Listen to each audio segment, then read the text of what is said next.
Over here, we are going to study about colloid today. See, as I was explaining to you, there are three kinds of solution या dissolution we get. अगर हम sugar या salt को पानी के अंदर dissolve करते हैं तो उसके मॉलिक्यूल्स जो सॉलिड मॉलिक्यूल्स होते हैं वो बहुत ही छोटी साइज में रहते हैं, 10⁻12 10⁻15 मीटर. दूसरा, अगर मैं सैंड को पानी के अंदर डिसोल्व करता हूं, रेत को, तो उसका जो पार्टिकल का साइज है वो 10⁻³ मीटर से लेकर 10⁻1 मीटर की साइज में रहता है, जिसको हम सस्पेंशन बोलते हैं. What do we call? Suspension.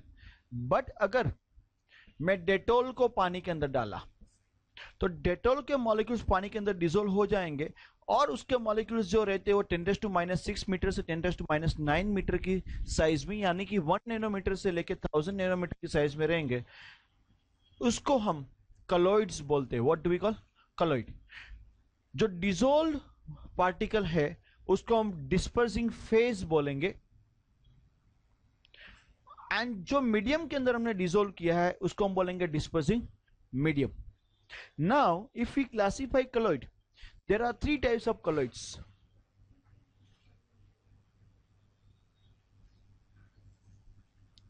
There are three types of colloids. One is physical state of dispersion phase and dispersing medium. One classification is based on the dispersion phase and dispersing medium का कौन सा physical state है, solid में, liquid में, gas में. Second classification is the nature of attraction between the dispersing phase and dispersion medium. And the third types of classification is types of particle in dispersed phase. Let me explain you one by one of them. The first classification which we are going to see is the based on the physical state of dispersing medium and dispersing phase. Suppose हमारा जो dispersing phase है it is in solid form, और solid को solid के अंदर अगर हम dissolve करते हैं देन ऐसे टाइप को कलॉइड को बोलते हैं सॉलिड सोल. क्या बोलेंगे? Solid sol. बराबर. For example some coloured glass and gemstone ये एग्जांपल के अंदर फिट होते हैं. देन अगर सॉलिड को लिक्विड के अंदर डिसोल्व कर रहे हैं तो उसको सोल बोलेंगे. For example cell fluid. All of us we know, चाहे एनिमल सेल हो या प्लांट सेल हो, कोई भी सेल होता है उसके अंदर there is some cell fluid, plasma जिसको बोलते हैं, which is in liquid form रहता है, और इसके अंदर छोटे छोटे ऑर्गेनेल्स रहते हैं like mitochondria, chloroplast, then Golgi bodies, all those thing, ये सब अंदर रहेंगे. वो सब छोटे छोटे सॉलिड के फॉर्म में होते हैं and they are in the size of the colloidal particle size 10⁻6 से 10⁻9 मीटर की साइज में रहेंगे. तो इसको हम बोलेंगे सॉलिड इन लिक्विड सोल, उसको सोल बोलेंगे. बराबर है कि नहीं? Cell fluid. देन सॉलिड अगर गैस के अंदर है उसको एरोसोल बोलते हैं. For example smoke and dust.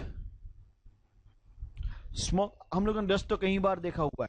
कई बार होता क्या है कि हम लोग रूम की अंदर बैठे हुए और सनलाइट एंटर होती है खिड़की में से, एक में सनलाइट, एंड उसके अंदर हम देखते dust particles are moving around.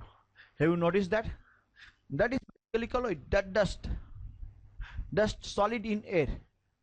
Then liquid, अगर हमारा जो डिस्पर्सिंग फेज है लिक्विड पार्ट में, लिक्विड इन सॉलिड, उसको जेल बोलेंगे. Cheese and butter jelly. Liquid in liquid emulsion है, milk and hair cream. Liquid in gas aerosol, mist, cloud, pesticide spray examples. Then gas in solid, solid sol बोलते हैं. Gas in solid, gas को solid के अंदर dissolve किया है. ऐसा example pumice stone के अंदर देखने को मिलता है. प्यूमिक स्टोन अगर आपने देखा हुआ है तो मालूम है एक्वेरियम में एक स्टोन होता है जो जिसके अंदर काफी छोटे छोटे होल्स होते हैं. तो गैस इन सॉलिड, ऐसा स्टोन घर पे भी कई बार यूज करते हैं. अगर घर में दीदी या मम्मी या भाभी लोग यूज करते हैं, वो डेड स्किन को रिमूव करने के लिए छोटा सा स्टोन आता है जिसके अंदर होल्स रहते हैं. बराबर. उसको pumice stone. Then foam rubber, foam rubber हमको पता है सोफा सेट बनाने के लिए या तो स्लीपिंग मैट्रेस बनाने के लिए यूज किया जाता है, जो फोम होता है ना वो गादी। Then gas in liquid, froth या तो फोम, उसको फोम बोलते हैं। जाग, जो साबुन का जाग बनता है उसकी बात कर रहे हैं यहां पे। तो ये क्लासिफिकेशन सिंपल सा। सेकेंड क्लासिफिकेशन जो हम देखते हैं, classification on the basis of nature of interaction between dispersing face and dispersing medium. वो सीखा, उससे पहले एक छोटा सा पॉइंट मैं आपको यहां पे बताना भूल गया, बता देता हूं। नॉर्मली याद रखना, हमको हमारे स्टडी में सोल इज वेरी कॉमन, मतलब सॉलिड को लिक्विड के अंदर डिसोल्व किया गया। एंड सेकंड तो इमल्सन, इमल्सन का मतलब होता है लिक्विड इन लिक्विड। ये दो हमारे स्टडी में काफी कॉमन रहेंगे। एंड बाय द वे, अगर डिस्पर्सिंग मीडियम वाटर होता है जिसके अंदर हम कॉलोइड बनाएंगे, अगर वो वाटर है देन उसको एक्वासोल या तो हाइड्रोसोल बोलते हैं। एंड अगर डिस्पर्सिंग मीडियम अल्कोहल है देन उसको क्या बोलेंगे, अल्कोसोल। बराबर है कि नहीं? तो ये पहला क्लासिफिकेशन था। दूसरा जो मैं बता रहा था, based on the interaction between the dispersing phase and dispersion medium. Dispersing phase અને ડિસ્પર્સન મીડિયમ વચ્ચે કેવું ઇન્ટરેક્શન છે, whether there is an attraction और रिपल्सन। अगर डिस्पर्सिंग फेज जो होता है, अगर वो डिस्पर्सिंग मीडियम के बीच में अट्रैक्शन रहता है, उन दोनों के बीच में अट्रैक्शन रहता है, तो उसको लायोफिलिक सोल बोलेंगे। क्या बोलेंगे? लायोफिलिक कलॉइड। अगर दोनों के बीच में अट्रैक्शन नहीं है देन क्या बोलेंगे? लायोफोबिक कलॉइड। दोनों के बीच में अट्रैक्शन है ही, वो इंटरेक्शन के बेस पे हो गया। आप डिटेल में बाद में पढ़ाई करना, मैं खाली आपको बता रहा हूं, सिंपल सा पॉइंट है। एंड तीसरा, बट एक क्वेश्चन जरूर अराइज होता है, लायोफिलिक तो समझ में आता है कि अगर आप कॉलोइडियल डिस्पर्सिंग फेज को मीडियम के अंदर डालते हो तो इजीली डिसोल्व हो जाएगा, बिकॉज अट्रैक्शन है। बिकॉज क्या है? अट्रैक्शन है, वो कॉलोइड बना देगा। बट फोबिक में क्या करेंगे? वो तो अट्रैक्शन है ही नहीं, रिपल्सन है, तो कॉलोइड कैसे बनाएगा? It is a question which we are going to resolve after some topic. Let me finish certain topic, then I'll come to that point. बराबर है? Now, तीसरा classification on the basis of dispersing phase. Dispersing phase में तीन type के हैं। एक है आपके पास मल्टी मॉलिक्यूलर, सेकंड है मैक्रो मॉलिक्यूलर, एंड थर्ड है एसोसिएटेड कलॉइड। मैं पहले आपको मल्टी मॉलिक्यूलर समझा देता हूं। मल्टी मॉलिक्यूलर के अंदर होता क्या है कि डिस्पर्सिंग मीडियम के अंदर हम जो कॉलोइड के पार्टिकल्स डाल रहे हैं वो बहुत ही छोटी साइज के, कॉलोइड से भी छोटी साइज के,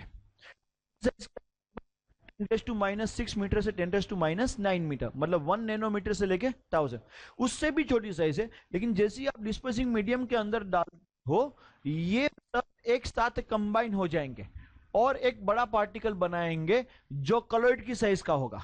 जिसकी साइज कैसी होगी? कॉलोइड की। तो उसको क्या बोलेंगे? Multi molecular. Then we have macro molecular, थोड़ा उल्टा है। डिस्पर्सिंग मीडियम है, जो पार्टिकल है कॉलोइड से बहुत बड़ा है, मैक्रो है, लेकिन जब डालेंगे तो टूटेगा छोटे छोटे साइज में। और कौन सी साइज में आएगा? कॉलोइड की साइज में। तो उसको क्या बोलेंगे? Macro molecular. समझण पड़े छे? Are you getting this? What am I trying to explain you? Very easy. ये दो मैंने समझा, ये तीसरा मैं समझाऊं उससे पहले अब तक मैंने जितना पढ़ा है यहाँ पे। As will continue, third type this is associated colloid. What is associated colloid? जरा ध्यान से समझो। Suppose I have a solution, I am saying solution, true solution, मतलब उसके अंदर जो पार्टिकल्स है they are in the small size.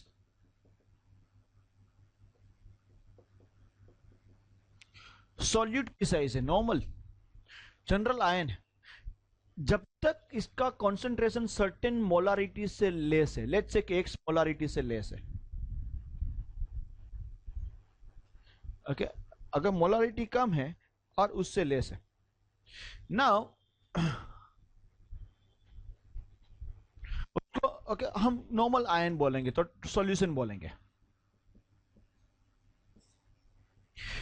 अगर हम इसका कॉन्सेंट्रेशन x से ज्यादा बढ़ाते, if we increase it, then ये सब पार्टिकल कंबाइन हो गए एक कॉलोइड में कन्वर्ट हो जाते हैं। Then what do we call it? Associated colloid. ये मल्टी मॉलिक्यूलर जैसा ही है, लेकिन मल्टी मॉलिक्यूलर और इसमें फर्क क्या है? Multi molecular was not based on the concentration, आपने डाला कंबाइन हो ही गया। यहां पे क्या है, जब तक इसका कॉन्सेंट्रेशन सर्टेन मोलारिटी से अबव नहीं जाता है तब तक वो कैसा है? True solution. एंड अगर उसके अबव गया तो क्या बन गया? वो कॉलोइड। अगर वापस इसको आप डाइल्यूट करोगे by adding solvent into it, it will become again normal ion. Are you following? उसको एसोसिएटेड कॉलोइड बोलते हैं। पहली चीज, some substance at lower concentration show general behaviour, because general का मतलब वो normal solution, because associated particles are formed. Okay, यहां पे एक सेंटेंस मारा है उन्होंने लोचा, they show normal behaviour because associated particles are formed, which is called micelle behavior till its concentration is less than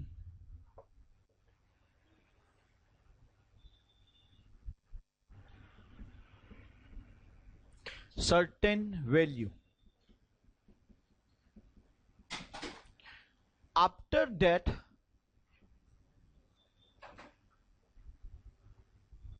यहां से associated particles are formed. आपको इसके अंदर ये लिखना है, till its concentration is less than certain value.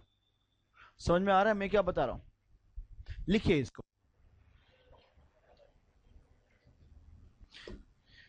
Now ये जो एसोसिएटेड कलर बनता है उसको हम माइसेल बोलते हैं। What do we call? MICELLE. Now the formation of micelle takes place at certain temperature which is known as Kraft temperature, 1 mark question, and at concentration higher than critical value micelle is formed. मैंने आपको बताया certain concentration के higher ही वो क्या करता है? micelle बनाता है। then उसको हम बोलते हैं critical micelle concentration, CMC। उसको क्या बोलेंगे? critical micelle concentration. On dilution this color, अगर इस कलर को डाइल्यूट करते हैं into the, then they come to the original ions form. Surface active substance like soaps, artificial detergent are included into this.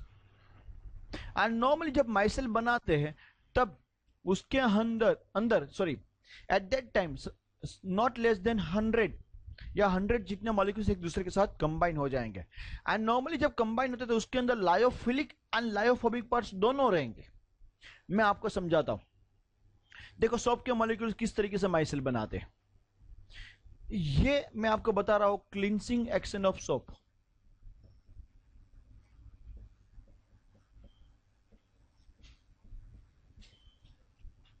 अगर हम सोप को पानी के अंदर डिसोल्व करते हैं तो उसके मॉलिक्यूल्स ये इस तरीके के रहते हैं।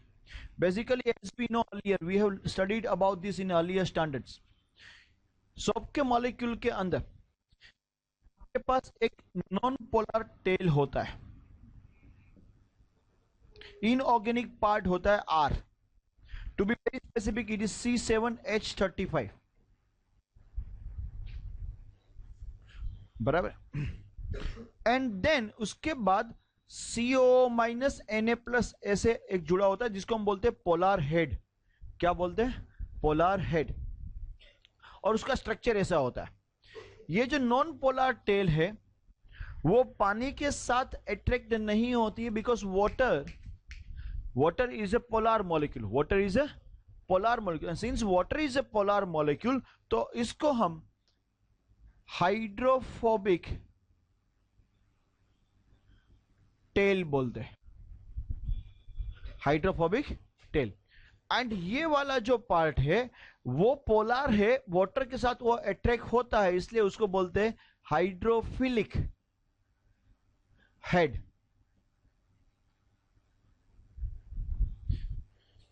पानी के अंदर आप डालते हो तो आप देख सकते हो कि ये जो हेड है वो पानी की सरफेस के अंदर रहते हैं, because they are getting attracted by water.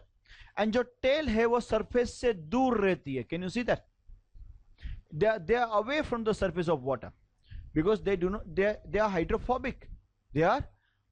ये समझ में आ रहा है आपको? अभी सपोज हमने यहां पे कपड़ा डाला जिसके ऊपर डर्ट है, अगर ये डर्ट नॉर्मल डर्ट है लाइक मिट्टी, then no need to worry, because मिट्टी एंड नॉर्मल जो डर्ट होती है वो पानी के साथ अट्रैक्ट होकर पानी से ही निकल जाती है, they get attach with water, bond बनाते। बट अगर ये डर्ट ग्रीस या ऑयल है जो खुद नॉन पोलर है, और नॉन पोलर होने की वजह से ये डर्ट पानी के साथ अट्रैक्ट नहीं होती, इसलिए पानी से साफ नहीं हो सकती है। जैसे ही ये डर्ट हम यहां पे आती है और डिटर्जेंट हम डालते हैं, तो ये डर्ट के साथ non polar tail of soap के मॉलिक्यूल चिपकते हैं इस तरीके से और पूरा एक राउंड बनाते हैं, जिसको हम माइसेल बोलते हैं। क्या बोलते हैं? माइसेल। ये नॉन पोलर को अट्रैक्शन है, and you can see that myself formation over here. ये डर्ट का पार्ट है और ये सब टेल उसके साथ चिपकी हुई है ऐसे राउंड राउंड। और उस टाइम पे रिमेंबर ये जो हेड है वो माइसेल की सरफेस से अवे रहेगा। 2 times I said away from the surface. First time I said away from the surface, वो तो water surface से अवे थे non polar tail. Second time when I said the away from the surface, I'm talking about the polar head which is away from the micelle surface. बराबर है कि नहीं? आपको समझ में आ रहा है? बाय द वे आपकी बुक में थोड़ा गलत लिखा है, यहाँ पे मिशेल कर दिया है उसको, सॉरी, ओके, वहां पे एच को कैंसिल करना है, MICELLE होता है, MICHELLE नहीं होता है, बराबर है, माइसेल, करेक्ट। होता क्या है जब आप इसके ऊपर पानी प्लेस करते हो, यहां पे पानी प्लेस किया तो ये सब हेड पानी के साथ चिपक जाएंगे और पानी के साथ क्या करेंगे, वो हेड को पानी हेड को खींचता हुआ जाएगा, हेड अपनी टेल को खींचता हुआ जाएगा, टेल अपने साथ डर्ट को खींचता हुआ जाएगा। This the way cleansing action, बराबर ना? Are you following this?